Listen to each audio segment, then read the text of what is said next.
திறமையுள்ள ஒருத்தரை ஜெயிச்சதுக்கு அப்புறம் தான் இந்த உலகமே கொண்டாடும். ஆனா அந்த திறமைய அப்பா அம்மா தட்டி கொடுத்தா இந்த உலகத்துக்கே தெரியும்னு ஜெயிக்க வச்சிருக்காங்க குகேஷோட அப்பா அம்மா. 30 days 30 இன்ஸ்பைரிங் பேரண்டிங் ஸ்டோரிஸ் டே 3. இந்த மாதிரியான இன்ஸ்பைரிங் ஸ்டோரிஸ்க்கு நம்ம பேஜை ஃபாலோ பண்ணிக்கோங்க. 7 வயசுலயே ஆனந்த் வர்சஸ் கால்சனோட போட்டியை பார்த்துட்டு நானும் ஒரு நாள் செஸ் வேர்ல்ட் சாம்பியன் ஆவேன் கனவு கண்டு அதை வாழ்ந்தும் காட்டிட்டாங்க குகேஷ்.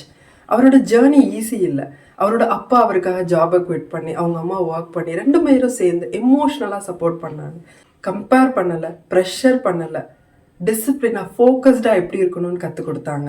தோத்தாலும் திட்டலை, ஜெயிச்சாலும் ஓவராக செலிப்ரேட் பண்ணலை, உன்னோட ப்ராசஸை ட்ரஸ்ட் பண்ணுன்னு கற்றுக் கொடுத்தாங்க. ஃபெயிலியரை அக்செப்ட் பண்ணி அதுலேருந்து திரும்ப ட்ரை பண்ணுறதுக்கான தைரியத்தை கற்றுக் கொடுத்துருக்காங்க. அதோடு சேர்த்து குகேஷ் அவரோட குழந்தை பருவத்தை சாக்ரிஃபைஸ் பண்ணி டெய்லி பல மணி நேர ப்ராக்டிஸோட ரிசல்ட் 18 வயசுலேயே செஸ் வேர்ல்ட் சாம்பியன் ஆயிட்டாங்க. ஆனால் அதை விட பெரிய விஷயம் அவரோட com mind, humble behaviour, mature thinking. Gukesh world champion ஆனது சான்ஸ்னால இல்லை, பேரண்டிங்னாலையும். நம்ம குழந்தைங்களையும் கம்பேர் பண்ண வேண்டாம், ஃபோர்ஸ் பண்ண வேண்டாம், பேம்பரும் பண்ண வேண்டாம். But one thing, belief plus discipline plus emotional support, இந்த காம்பினேஷன் எந்த ஒரு குழந்தையும் ஹிஸ்ட்ரியவே கிரியேட் பண்ண வைக்குன்றதுக்கு குகேஷ் ஒரு பெரிய எக்ஸாம்பிள்.